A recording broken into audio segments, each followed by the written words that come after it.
This is Roonie. Her debut EP, Loveless, is just out, and here she is, direct from Christchurch, to tell us all about it. I thought that you would save me. Oh, I'm just so excited that it's Loveless is out in the world. Like, I think that you hear artists all the time saying, you know, it's been such a long project in the making, and it's just such an exciting time that it's finally out. And for me, it's kind of funny because I'm like, it feels like the end of the era, but for everyone else, it's the first time they're hearing the song. So it's that's something new that I'm definitely getting used to as well. It's like, oh, wait, no one else has heard these songs where I've just listened to them on repeat for like Yep. Although I must say 3 of the 4 songs have been released as singles, so yes, they're true. not That's brand true. new. So, but the one the newest song, so the one that people may not have heard up until recently was the title track, Loveless. Yeah. So let's talk about that song. What can you tell me about that? You threw me into the deep end. Thought I'd never change my mind. Modern love has me broken one too many times. I've been feeling loveless, hoping you would save this loveless heart. I've been loveless. I guess that's what I get for breaking hearts. Yeah, Loveless is all about finding someone who doesn't make you feel loveless, which is kind of funny. It was one of these songs that I went in and I loved the word loveless. As a songwriter, I was like, that sounds so cool. So I said to my producer, I really want to write a song today about the word loveless. And we kind of created this whole story around it. And I really hope that all my songs, I want my songs to be as catchy as possible. That was really big motive for this EP, was for them to be catchy. So that's always a good thing. Yep. Yeah. And so, it was so fun to write. I loved it. And it's kind of just about finding that person who doesn't make you feel loveless anymore. Very good. Now you mentioned your producer. That's what, Will Henderson? Will Henderson, Sweater on Instagram. He is so talented, and I loved working with him. So cool. And Chris Chetland from Cog Studios mastered the project. Right. Great. So how did you and Will work together, producer, artiste-wise? Yeah, we did. We worked together for probably a year on the project, and lots of sessions at his studio, at Parachute Studios, things like that. Just writing sessions, basically. Some of the songs, like The Way It Should Be, I went in already written half of them, kind of thing. Where other songs we would kind of have little like reference tracks that would be like kind of, I want it to feel like this or something, and then put down some melodies on the mic and then make up the song. It was such a fun process. Yeah. Excellent. Yeah. And so a lot of it was made up here in Auckland then, right? Yes, the whole thing was. I was living up there. Yeah, right. Which was good. In between COVID lockdowns and everything. Gotcha. Yeah. And the video for Alibi was shot at Cassette 9, right? It was, Was that your hangout when you were up here? Was I just your alibi, a place for your love at night? How did I not recognize your back to mess me up? This love has been taking its toll. I need to be in control. How did I not recognize your back to mess me up again?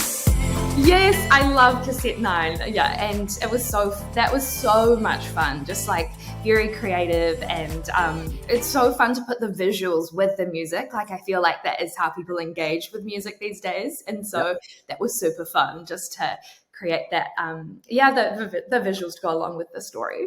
Right.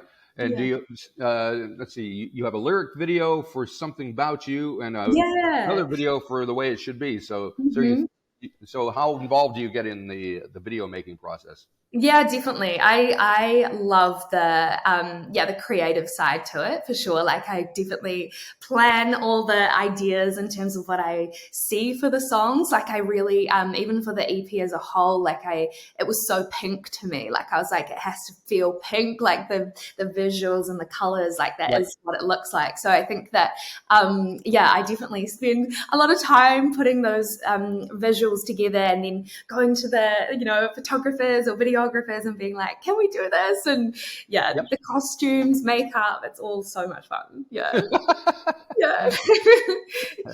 Very good. So since this is your first collection, I feel it's only right to ask you about your early musical experiences. What do you remember first hearing anywhere, anyway? Yeah. I'd like to say on the radio, but nobody listens to the radio really Yeah. anymore. So. Yeah, true. However, what drew you to music? Oh, that's such a good question. I mean, I grew up every day listening to, my mum was a More FM like mum. So we would Right. yeah. Okay. So in the car every morning we'd have More FM going. I remember distinctly the moment where the transition of me, I play guitar and going from like figuring out how to play guitar and then like, oh, it makes sense how to like play and sing and do everything at once. Like that moment, I was like sitting on my parents' bedroom floor and it was Taylor Swift Love Story that I was playing. And that it clicked. And I think that was the moment where I was just like, oh my God, this is so much fun. Like I have to do this more. I always had an interest in music, and yeah, since like 15, I've been playing weddings and corporate events and restaurants, bars, like as a singer-songwriter. And then, yeah, Roonie has kind of been my new project in the last couple of years. Yeah.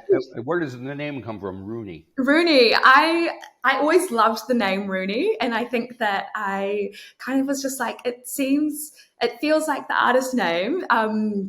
Because it's not super masculine, it's not super feminine. I like that it's in the middle. It's like one word. Brooke Fraser's daughter is actually called Roonie, but it's spelt differently. And growing up, I was a big Brooke Fraser fan. So I kind of was like, yeah, I always loved it. Right. So you mentioned that you did a lot of weddings and corporate things. Do you recommend people start out doing that?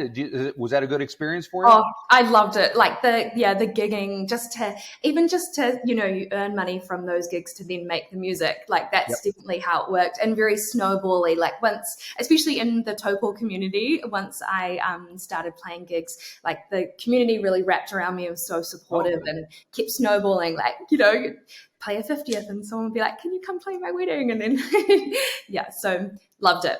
Definitely. And did you get like a lot of weird requests for covers that they wanted to hear? Yeah. Every gig someone comes up and be like, can you play Fleetwood Mac or something? And I'd be like, not really my style. It's a good way to learn about that stuff, I guess. Yeah. Oh boy. Yeah. So with the EP now out, are you doing live things? Is there a live side to that?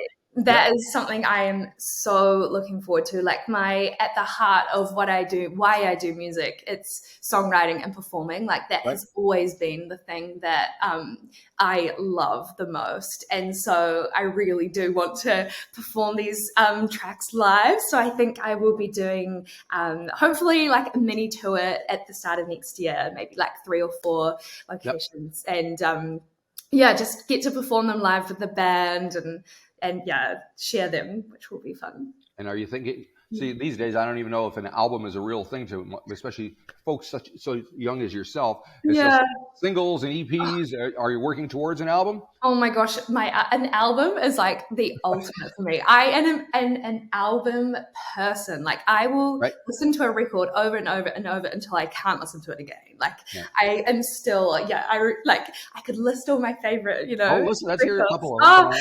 I love Maggie Rogers, Heard It in a Past Life. I love Leon's self-titled track, Leon. I love from my childhood, I think Katy Perry, what was it, California Girls? No, what was that record called?